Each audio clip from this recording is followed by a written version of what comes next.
Hello, आपका school mathematics classes में welcome है।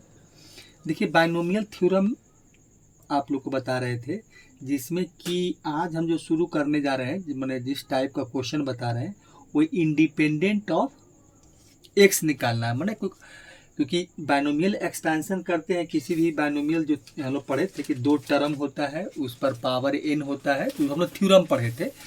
उसी पर देखिए आज हम जो क्वेश्चन बता रहे हैं वो इंडिपेंडेंट, क्या देखिए क्वेश्चन में क्या लिखा हुआ कि find the term independent of x in the expansion of 3x² minus 1y 2x³ power 10 है। अब देखिए इसमें हमको ये मालूम करना है कि कौन सा ऐसा टर्म है कि जिसमें इंडिपेंडेंट ऑफ एक्स मिले, मतलब एक्स का वैल्यू जो एक्स जो वहाँ पर हो वो पूरे पूरे कट जाए। इसे देखिए फॉर एग्जांपल, देखिए आप उसमें देखिए इसे हम लोग क्या निकालते हैं। देखिए एक छोटा सा आपको एग्जांपल देते हैं, पहले समझाते हैं। देखिए क्या है, अब देखिए हम लोग कभी आप देखे होंगे कि एक्स है और 1 माइनस एक्स है, ठीक है। इसका आप होल स्क्वायर कीजिए। अगर इसका आप होल स्क्वायर करेंगे तो क्या होता है, ए स्क्वायर माने एक्स का स्क्वायर हो जाएगा, माइनस क्या होगा 2ab। तो यहाँ ए है एक्स, बी है 1y(x) अब प्लस हो जाएगा 1y(x) का स्क्वायर। तो यहाँ देखिए क्या होगा, एक्स एक्स कैंसिल आउट हो जाएगा। तो वैल्यू हमको अगर यहाँ से निकालें, मैंने यहाँ से जब इसको सॉल्व करेंगे, देखिए 2 मिलेगा, यहाँ पर 2 हो जाएगा, अब प्लस 1y(x² हो जाएगा। देखिए तो अब इसमें 3 टर्म था, तो अब 3 टर्म में देखिए एक टर्म हमको ऐसा मिला है जो इंडिपेंडेंट ऑफ एक्स है, यही -2 जो है इंडिपेंडेंट ऑफ एक्स, जिसमें एक्स आपको मिला ही नहीं। तो यहाँ भी देखिए अगर 3x² माइनस 1y(2x³ है, अब पावर 10 है, जब इसका हम एक्सपेंशन करेंगे, जैसे अभी x माइनस 1y(x) का होल स्क्वायर का एक्सपेंशन किए, तो इसमें भी कोई टर्म हमको ऐसा मिलेगा जिसमें x नहीं रहेंगे, सिर्फ खाली क्या होगा उसका कोफिशिएंट मतलब एक न्यूमेरिकल वैल्यू रहेगा जिसमें x रहेंगे ही नहीं। तो यही हमको फाइंड करना है कि वो जो टर्म है उसका वैल्यू निकालना है, मतलब वो टर्म का वैल्यू क्या होगा, मतलब फाइंड द टर्म, वही कि भाई कौन सा ऐसा टर्म है कि जिसमें इंडिपेंडेंट ऑफ एक्स होगा और उसका हमको वैल्यू निकाल के दिखाना है कि वो कौन सा टर्म होगा, उसका वैल्यू क्या होगा, यही हमको इसमें निकालना है। ठीक है, तो यही हम लोग करते हैं। अब देखिए इसका निकालने का तरीका क्या है कि हमको एक्सपेंशन देखिए क्या दिया हुआ है, पहले इसको लिखते हैं कि एक्सपेंशन हमको दिया हुआ है। देखिए क्या है, एक्सपेंशन हमको दिया हुआ है 3x²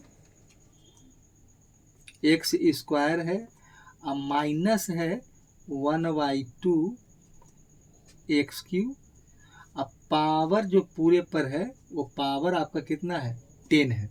ठीक है, तो इसमें तो हम एक चीज़ हमको होता है कि यही n का वैल्यू है, ये फर्स्ट टर्म है, यह आपका सेकेंड टर्म हो गया, in बराबर 10 हो गया।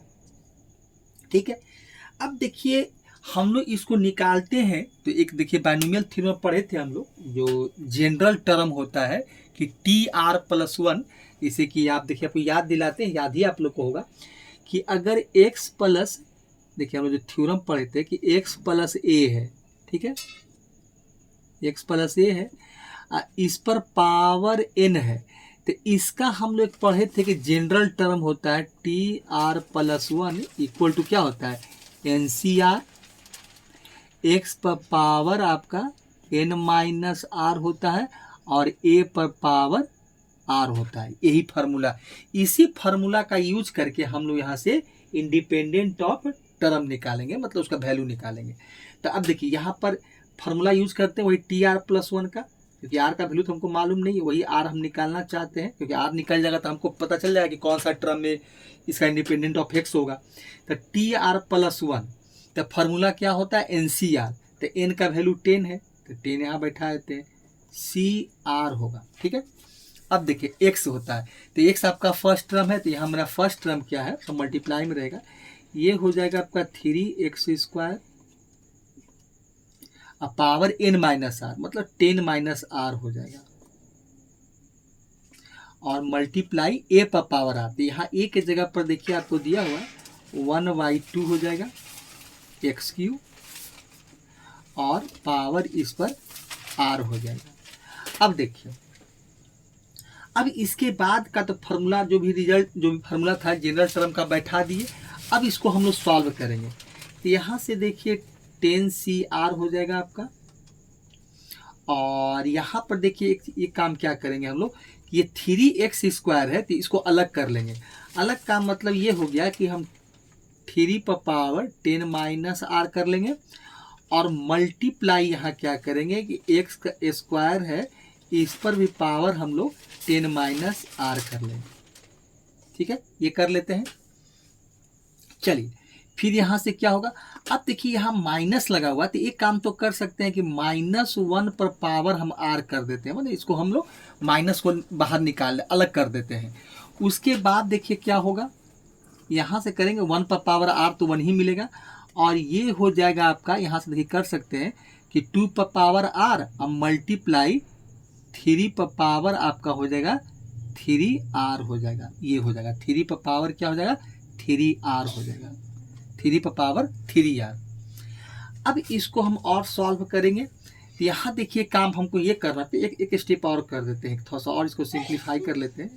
10CR हो जाएगा, और 3 पर पावर आपका होगा 10 - R, और x पर पावर जो होगा वो 2 से मल्टीप्लाई कर देते हैं। तो x पर पावर हो जाएगा 2 से मल्टीप्लाई करेंगे तो ये हो जाएगा 20 माइनस आपका 2R हो जाएगा, और मल्टीप्लाई -1 पर पावर R है, क्योंकि यही हम माइनस को इस फॉर्म में लिख दिए हैं। चलिए, क्योंकि यहाँ माइनस था तो 1 से मल्टीप्लाई करेंगे तो कोई हर्ज नहीं है, मतलब कोई फर्क नहीं, क्योंकि यहाँ देखिए इस तरह से कर सकते हैं कि -1 और मल्टीप्लाई 1/2x³ कर दिए हैं। यही काम हम किए हैं। देखिए, और इस पर पावर R था तो इसको हम 2 पार्ट में लिख दिए कि -1 पर पावर R और 1/2 पर पावर R, 3 पर पावर x पर पावर x होगा, सॉरी यहाँ x होगा, यहाँ ये x पर पावर आपका 3R हो जाएगा, 3 पर पावर 3R नहीं, x पर पावर, ये x है ना, तो x पर पावर आपका 3R हो जाएगा।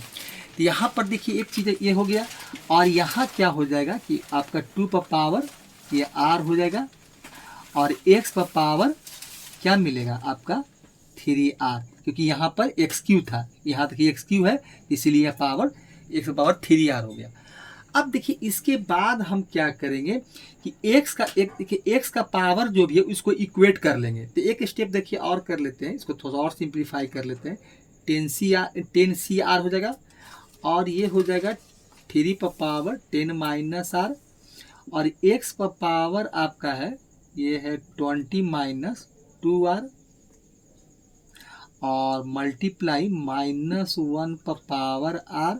अब देखिए ये क्या है कि इसको हम 2 पर पावर R लिख देते हैं, ठीक है, और यहाँ x पर पावर क्या है, ये भी 1/x पर पावर 3R है, तो इसको हम देखिए ऐसे भी लिख सकते हैं, इसको ऊपर ले जाएंगे तो x पर पावर -3R हो जाएगा। देखिए ये काम करेंगे।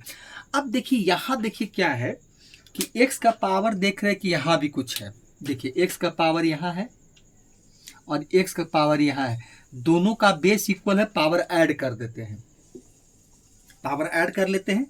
देखिए अब यहाँ से देखिए आपको मिलेगा क्या, तो बाकी जो वैल्यू है उसको हम लोग लिखते चलते हैं। 10CR हो जाएगा, 3 पर पावर आपका 10 - R हो जाएगा, और फिर क्या करते हैं कि जितना भी वैल्यू है उसको, जो न्यूमेरिकल वैल्यू 10 -1 पर पावर R, अब मल्टीप्लाई हो जाएगा 2 पर पावर R। अब देखिए यहाँ x का बात है, तो x पर पावर पहले से कितना है 20 - 2R हो जाएगा, और यहाँ से आएगा तब प्लस हो जाएगा क्योंकि दोनों का बेस इक्वल है, प्लस और ये माइनस हो जाएगा आपका 3R, यही होगा। देखिए अब यहाँ से एक स्टेप देखिए और कर लेते हैं।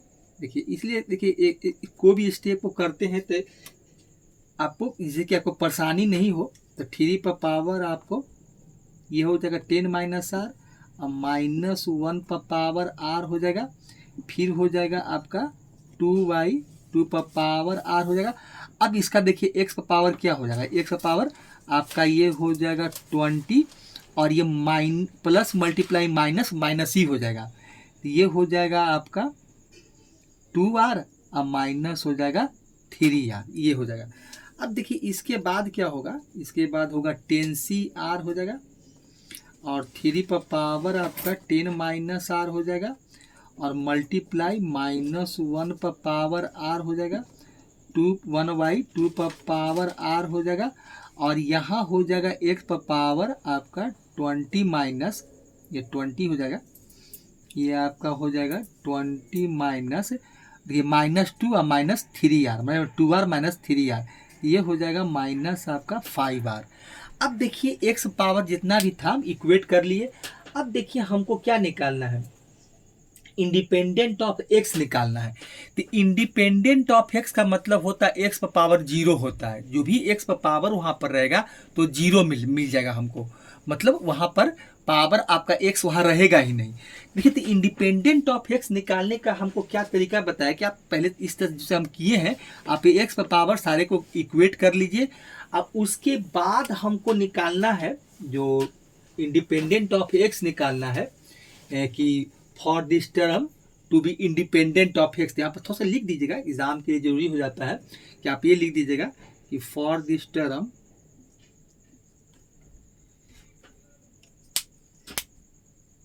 देखिए यहाँ पर लिखेंगे कि for this term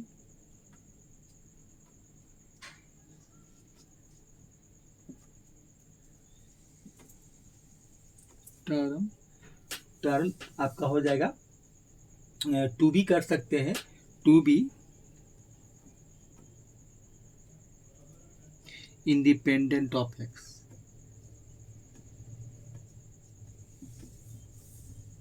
independent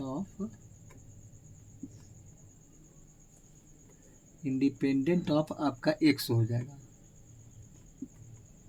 x. अब देखिए अब इंडिपेंडेंट ऑफ एक्स का मतलब ये होता है कि एक्स पर पावर आप जो भी देख रहे हैं, तो यहाँ पर जो भी 20 माइनस 5r आया है, तो यहाँ पर देखिए हमको करना पड़ेगा कि 20 माइनस 5r इक्वल टू 0 रख देना है। यही करना है कि यहाँ इसका मतलब ये हो गया कि इंडिपेंडेंट ऑफ एक्स का मतलब होता है कि आपका एक्स पर पावर 0 होना चाहिए। तो अगर यहाँ पर मान लीजिए कि अगर सोचा जाए कि एक्स पर पावर हमको 20 माइनस 5r है, तो वहाँ एक्स पर पावर 0 मिलेगा, तो वही हम लोग 0 रख देते हैं। तो यहाँ पर हम लोग इक्वेट करते हैं, तो 20 माइनस 5 इंडिपेंडेंट ऑफ एक्स निकालने का यही तरीका है कि जो भी आप एक्स पावर इक्वेट करके लाते हैं उसको 0 के बराबर रख दीजिए और वहाँ से r का वैल्यू फाइंड कर लीजिए। तो बराबर 0 रख दिए, उसके बाद यहाँ से निकालेंगे तो ये हो जाएगा 20 इक्वल टू आपको 5r हो जाएगा। यहाँ से निकालेंगे सो r बराबर आपका 5 चौका 20, मतलब r का वैल्यू 4 मिल गया। देखिए यही हमको r का वैल्यू मिल गया। अब हम लोग क्या करेंगे कि वैल्यू कैलकुलेट कर लेंगे, यही मेनली r निकालना होता है। r निकल गया मेरा, अब काम हो जाएगा। अब r का वैल्यू देखिए फाइंड कर लिए। चलिए देखिए इसको हटाते हैं, ठीक है इसको हटाइए यहाँ से, क्योंकि ये तो याद दिलाने के लिए फॉर्मूला लिखे थे, इसकी ज़रूरत अब नहीं है यहाँ पर। चलिए अब देखिए हमको निकालना है वो टर्म निकालना है, मतलब वैल्यू निकालना है। चलिए निकालते हैं, देखिए इसको यहाँ से ऐसे घेर देते हैं। चलिए ये हो जाएगा। अब देखिए इसके बाद क्या है कि हम लोग अगर चाहें तो हम r का वैल्यू क्या है यहाँ बैठाते हैं tr+1, क्योंकि हम जो वैल्यू निकाल रहे थे वो आपका क्या है tr+1 ही का वैल्यू है, क्योंकि tr+1 को ही हम लोग यहाँ तक सॉल्व करके लाए हैं। अब देखिए r का वैल्यू कितना 4 है, तो यह कितना हो जाएगा t5 हो जाएगा। तो यहाँ पर लिखिए आप t5 इक्वल टू 4 + 1 t5 हो गया। अब 10cr था, तो यहाँ हो जाएगा मेरा 10c4 हो जाएगा। r का वैल्यू 4 था। चलिए 3 पर पावर हो जाएगा कितना मल्टीप्लाई, देखिए 3 पर पावर क्या है 10 माइनस r है, तो यहाँ पर 10 में से 4 घटाएंगे तो 3 पर पावर 6 बचेगा, तो 3 पर पावर 6 हो गया। चलिए अब यहाँ पर -1 है, -1 पर पावर भी r था, तो ये 4 हो जाएगा। फिर 2 पर पावर r है, तो 2 पर पावर आपका 4 हो जाएगा। चलिए हो गया। अब यहाँ बैठाएंगे तो फिर आपको बैठा देंगे 5 चौका 0, तो x पर पावर देखिए 0 मिल जाएगा। देखिए जैसे आपका 20 माइनस 5r है, r का वैल्यू 4 निकाले हैं, तो 20 माइनस 20 हो जाएगा, मतलब x पर पावर 0 वैल्यू 1 होता है, बैठाने की जरूरत नहीं है। चलिए तो अब यहाँ से कैलकुलेट कर लेते हैं। तो अगर 10C4 का वैल्यू निकालते हैं, एनसीआर का फार्मूला क्या होता है, फैक्टोरियल n, फैक्टोरियल 10 हो जाएगा, और फैक्टोरियल 10 माने n-r, तो 10 में से 4 घटाएंगे तो फैक्टोरियल 6 हो जाएगा, और मल्टीप्लाई आपका फैक्टोरियल 4 मतलब r हो जाएगा, फिर मल्टीप्लाई 3 पर पावर 6 हो जाएगा, और -1 पर पावर 4 होगा तो ये पॉजिटिव बन जाएगा, मतलब 1 आएगा, और ये 3 पर पावर यहाँ पे 6 लिख ही दिए हैं। चलिए, और ये 1 मिलेगा तो इसको मल्टीप्लाई 1 भी लिख सकते हैं, और फिर ये हो जाएगा आपका 2 पर पावर 4 हो गया। चलिए, 2 पर पावर आपका 4 है। अब देखिए, अब इसको पहले सॉल्व कर लेते हैं, तो यहाँ से हो जाएगा कितना, ये 6 है तो 6 तो इसको आपको 6 तक 7 तक खोलते हैं, तो ये हो जाएगा 10 मल्टीप्लाई 9 मल्टीप्लाई 8 मल्टीप्लाई 7 और मल्टीप्लाई फैक्टोरियल 6 हो जाएगा। और यहाँ फैक्टोरियल 6 आपका है ही, अब 4 को खोल देते हैं, 4 मल्टीप्लाई 3 मल्टीप्लाई 2 और मल्टीप्लाई 1, और फिर हो जाएगा 3 पर पावर 6 है, और 2 पर पावर यहाँ पर आपका 4 मिलेगा। ये वैल्यू हमको यहाँ से मिलेगा। ठीक है, चलिए अब यहाँ से हम करें तो एक चीज़ तो देख रहे हैं क्या कि फैक्टोरियल 6 और फैक्टोरियल 6 कट जाएगा आपका, इसको काट देते हैं, ये हो जाएगा। अच्छा, अब देखिए काटते चलिए, अब यहाँ से हम ये काम कर सकते हैं कि 2 से काट देते हैं इसको, 4 दूनी 8 हो जाएगा, ये आपका 3 3 जा 9 हो जाएगा, और यहाँ से 4 से इसको 4 काट देते हैं, तो वैल्यू कितना बचा, ऊपर में बचा आपको 70 बचा। देखिए ऊपर में वैल्यू आपको जो मिला है वो हमको कितना मिला है, 70 मिला। ठीक है, क्योंकि शायद यहाँ से हो जाएगा 70 आपका, और नीचे तो कुछ नहीं, यहाँ हो जाएगा 3 पर पावर 6 और 2 पर पावर आपका हो जाएगा, इसका मतलब है कि 2 मल्टीप्लाई 2 मल्टीप्लाई 2 और मल्टीप्लाई 2 हो जाएगा। अब एक काम हम और कर सकते हैं, देखिए क्या कर सकते हैं, एक वैल्यू को और काट देते हैं, यहाँ से ये हो जाएगा 35 दूना 70 हो जाएगा। अब यहाँ पर देखिए मल्टीप्लाई करना पड़ेगा 3 पर पावर 6, तो 3 का पावर 6 का कितना हो जाएगा, 3 3 तिया 9 9 तिया 27 27 तिया 81 और 81 तियाई हो जाएगा 243, और 243 मल्टीप्लाई 3 कर देते हैं, तो ये हो जाएगा आपका 243 और मल्टीप्लाई 3, तो 3 3 जा 9 हो जाएगा, ये 4 तियाई 12 हो जाएगा, और 3 दूनी 6 1 7 हो जाएगा, अब मल्टीप्लाई आपका 35 हो जाएगा। यहाँ से मिलेगा हमको, ये हो जाएगा 9 5 45, हाथ में कैरी 4 5 दूनी 10 और 4 14 हो जाएगा, और 7 5 35 और 1 36 हो जाएगा। ये हो जाएगा 9 तिया 27 और 3 दूनी 6 और 6 और 2 8 हो जाएगा, और 7 21 हो जाएगा।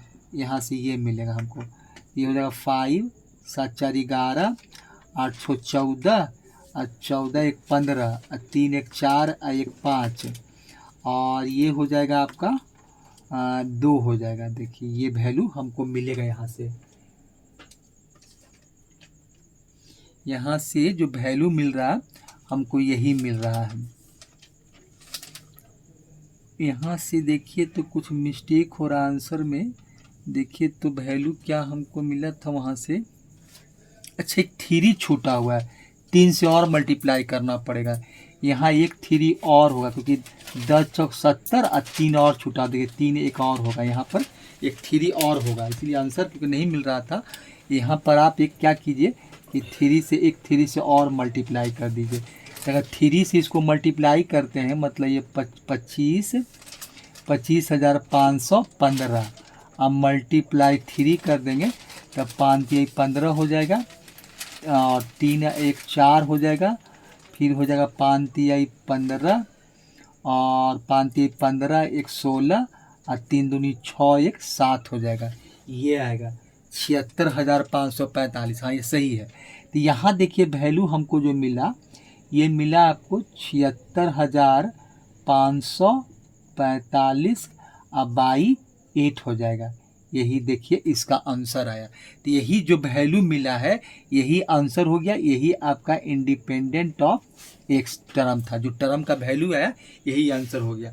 तो इस तरह से हम इंडिपेंडेंट ऑफ जो एक्स होता है इसी तरह से निकालने का तरीका है। तो इसी तरह से हम लोग, सबसे इम्पॉर्टेंट बात क्या है कि आप जब इंडिपेंडेंट ऑफ एक्स निकालते हैं तो जो भी एक्स पर पावर आता है इक्वेट करने के बाद इसको आप जीरो रख दीजिए, और जीरो रखकर वहाँ से आर का वैल्यू निकाल लीजिए और वैल्यू फिर आर का वैल्यू पुट कर दीजिए और वैल्यू आपको निकल जाएगा। तो यही निकालने का तरीका है। इसी तरह से हम लोग इंडिपेंडेंट ऑफ एक्स निकालते हैं। ठीक है, तो इसको हम लोग हटाते हैं और फिर एक नया क्वेश्चन आपके सामने लिखते हैं।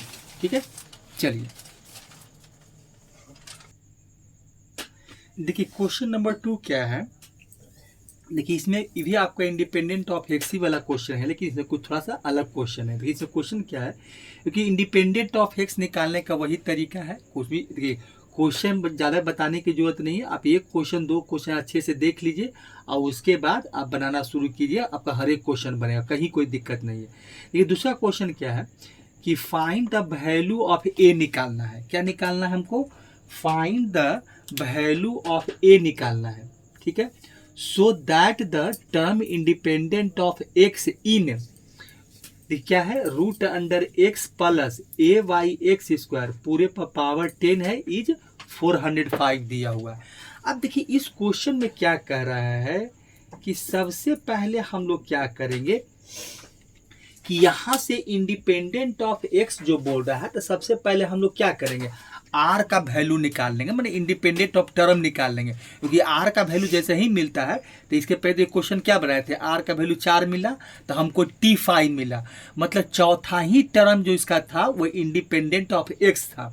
तो वही काम हम यहाँ कर लेंगे कि पहले जो जनरल फार्मूला है उस पर TR+1 पर हम पहले वो आर का वैल्यू निकाल लेंगे और उसके बाद जो ए का वैल्यू है उसके बाद का कहानी है। तो सबसे पहले हम लोग ये कर लेते हैं कि पहले इसका इंडिपेंडेंट ऑफ टर्म से हम लोग इंडिपेंडेंट ऑफ टर्म निकाल लेते हैं। देखिए तो इसका देखिए एक्सपेंशन क्या यहाँ दिया है, बाइनोमियल मेरा क्या है, तो रूट एक्स है अब प्लस जो है ए वाई आपका एक्स स्क्वायर है। ठीक है, और पूरे पर पावर जो है वो 10 है। ठीक है, तो अब यहाँ से हम लोग क्या कर लेते हैं कि वही TR+1 का जो फॉर्मूला हो यूज कर लेते हैं। देखिए तो NCR होता है तो n का वैल्यू तो 10 है तो 10 हो जाएगा, CR हो जाएगा, x पर पावर होता है तो यहाँ x क्या है आपका रूट x है तो x पर पावर हो जाएगा, x के क्या होता है क्या n-r, मतलब 10-r हो जाएगा। और फिर क्या होता है a पर माने ए पर पावर आर, तो यहाँ क्या है ए वाई एक्स स्क्वायर है, तो एक्स स्क्वायर है आपका, चलिए यहाँ क्या है आपका एक्स स्क्वायर, इस पर पावर आपका आर हो जाएगा। अब देखिए यहाँ से अब हम लोग फिर इसको सॉल्व करेंगे, तो यहाँ से देखिए हम क्या कर सकते हैं कि 10CR और यहाँ क्या कर सकते हैं एक्स पर पावर 1/2 कर देते हैं, क्योंकि रूट एक्स है तो एक्स पर पावर 1/2 कर दिए, पावर 1/2 और 10-r कर लेते हैं। और यहाँ क्या हो जाएगा, इसको खोल दे तो ए पर पावर आर हो जाएगा और एक्स पर पावर आपका 2r हो जाएगा। ऐसा कर सकते हैं, पावर को डिस्ट्रीब्यूट कर दिए। अब देखिए यहाँ से क्या मिलेगा, अब इसको और सॉल्व करते हैं तो 10CR हो जाएगा और एक्स पर पावर हो जाएगा आपको यहाँ 10-r मल्टीप्लाई कर देंगे तो बाई 2 हो जाएगा, एक्स पावर ये मिला। फिर यहाँ क्या है, यहाँ देखिए क्या करते हैं एक चीज़ कि एक्स पर पावर को हम लोग ऊपर लेके चल जाते हैं, तो एक्स पर पावर हो जाएगा आपका -2r हो जाएगा और मल्टीप्लाई ए पर पावर आपका r हो जाएगा। अब उसके बाद क्या करेंगे, ये 10CR है वही जिसे इसके पहले क्वेश्चन जो काम किए थे, तो यहाँ एक्स पर पावर आपका क्या है, देखिए अब दोनों का देखिए बेस इक्वल था, पावर क्या हुआ ऐड हो जाएगा, तो यहाँ मिलेगा 10-r आपका बाई 2 हो जाएगा और पावर प्लस ऐड हो जाएगा, दोनों का बेस इक्वल पावर ऐड हो जाएगा और माइनस हो जाएगा आपका 2r और ए पर पावर आपका यहाँ r हो जाएगा। ठीक है, चलिए अब यहाँ से क्या करते हैं कि यहाँ से देखिए 10CR हो जाएगा और इसका पावर ऐड हो जाएगा क्योंकि ये माइनस हो जाएगा, मतलब प्लस मल्टीप्लाई माइनस माइनस ही मिलेगा, तो एक्स पर पावर हो जाएगा आपका 10 माइनस आर बाई 2 हो जाएगा। अब माइनस हो जाएगा आपका 2r हो जाएगा, क्योंकि माइनस यहाँ हो जाएगा 2r और ए पर पावर आपका r हो जाएगा। देखिए ये हो जाएगा। अब इसको हम थोड़ा सा इक्वेट कर लेते हैं, तो इक्वेट करेंगे तो देखिए, तो पहले यहीं पर हम लोग सॉल्व कर लेते हैं। 10CR एक्स पर पावर हो जाएगा, तो एलसीएम लेंगे तो 2 मिलेगा। देखिए एलसीएम 2 हो जाएगा आपका, एलसीएम कितना हो जाएगा 2, तो ये हो जाएगा 10 माइनस आर और ये हो जाएगा माइनस आपका 4r, ठीक है, 2 दूनी 4 हो जाएगा और ए पर पावर हो जाएगा आपका r हो जाएगा। फिर उसके बाद क्या होगा 10CR हो जाएगा और x पर पावर कितना हो जाएगा आपका, हो जाएगा 10 माइनस 5r, सही बात है, 10 माइनस 5r हो जाएगा, अब बाई 2 हो जाएगा और ए पर पावर आपका r हो जाएगा। ठीक है, चलिए अब फिर वही काम करेंगे, हम लोग इंडिपेंडेंट ऑफ x निकालना है, तो फिर हम लोग इसको क्या करेंगे, वैल्यू को रख देंगे और रख कर यहाँ से हम लोग r का वैल्यू निकाल लेंगे। तो देखिए अब क्या करना है, इंडिपेंडेंट ऑफ x, ठीक है, हमको टर्म निकालना। देखिए ये वैल्यू किसका निकाल रहे हैं हम लोग, tr+1 का वैल्यू को हम लोग सॉल्व करके यहाँ तक लाए हैं। अब इंडिपेंडेंट ऑफ x के लिए क्या करते हैं, कुछ नहीं करना है, ये इंडिपेंडेंट ऑफ x हमको निकालना है। देखिए इंडी हम शॉर्ट में लिख देते हैं, इंडी ये हो जाएगा आपका इंडिपेंडेंट ऑफ x। ये देखिए क्या हो जाएगा, इंडिपेंडेंट ऑफ x कर दीजिए,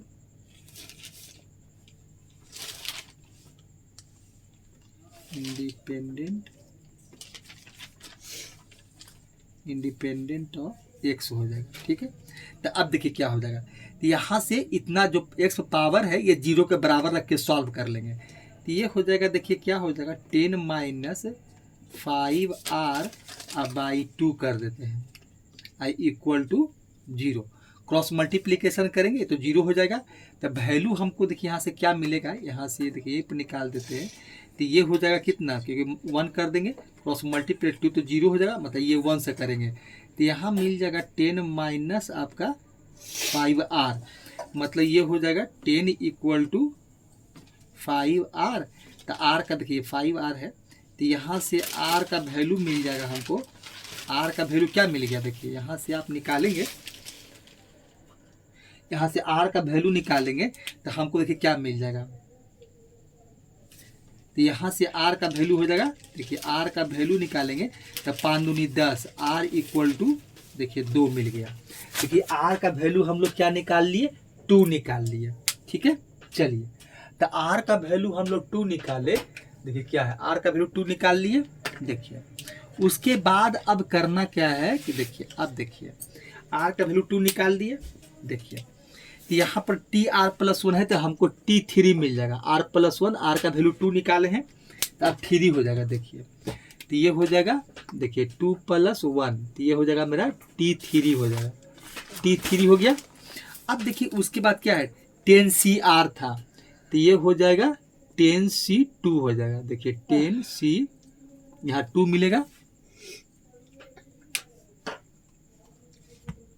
देखिए यहाँ पर वैल्यू मिल जाएगा हमको 10C2 और क्या था x पर पावर, देखिए क्या है, इसको बैठाया जरूरत नहीं है क्योंकि फिर यहाँ बैठाएंगे तो क्या मिलेगा, देखिए 5 दूनी 10, 10 में से 10 जाएगा, 0 हो जाएगा, 0 को 2 से डिवाइड करेंगे तो 0 ही मिलेगा, तो ये तो हो गया। अब यहाँ और क्या बच जाएगा हमको, a पर पावर r है तो a का वैल्यू, देखिए r का वैल्यू 2 निकाल दिए तो a का स्क्वायर हो गया। देखिए अब यही वैल्यू होगा, आपका वैल्यू यही है 10C2 a का स्क्वायर। अब देखिए ये बोलता है कि कितना था, 405 के बराबर था। यही देखिए हमको अकॉर्डिंग टू क्वेश्चन क्या है कि हमको ये अकॉर्डिंग टू क्वेश्चन देखा जाए तो क्वेश्चन को पढ़िए, देखिए पढ़ते हैं, देखिए फिर से क्या कहता था कि find the value of A so that the term independent of x in √x plus a/x² 10 is 405। इसका मतलब कि जो इंडिपेंडेंट ऑफ x आया वो टर्म जो दिया हुआ था उसका वैल्यू हमको 405 दिया हुआ है। तो यहाँ से हम देखिए क्या कर सकते हैं कि 10C2 a पर स्क्वायर और इक्वल टू कितना हो जाएगा, ए का स्क्वायर है ये हो जाएगा आपका कितना 405 के बराबर, यही दिया हुआ था। इसका मतलब T3 जो इंडिपेंडेंट ऑफ एक्स आया तो उसी का हमको वैल्यू दिया हुआ था, हम वही वैल्यू यहाँ पुट कर दिए। अब देखिए इसको हम लोग क्या करना पड़ेगा, सॉल्व करना पड़ेगा। तो इसको हम लोग सॉल्व कर लेते हैं। तो 10C2 का निकालेंगे तो ये हो जाएगा फैक्टोरियल 10, और 10 में से 2 घटाएंगे तो फैक्टोरियल 8 और मल्टीप्लाई फैक्टोरियल 2 हो जाएगा, और ये हो जाएगा मेरा ए स्क्वायर, और ये हो जाएगा 405। अब देखिए इसको सॉल्व करते हैं। तो ये हो जाएगा 10 मल्टीप्लाई 9 और मल्टीप्लाई फैक्टोरियल 8 हो जाएगा, ठीक है, और डिवाइडेड बाई फैक्टोरियल 8 और मल्टीप्लाई फैक्टोरियल 2 का वैल्यू क्या होता है 2 हो जाएगा, और ये हो जाएगा आपका ए स्क्वायर इक्वल टू 405 हो जाएगा, ठीक है।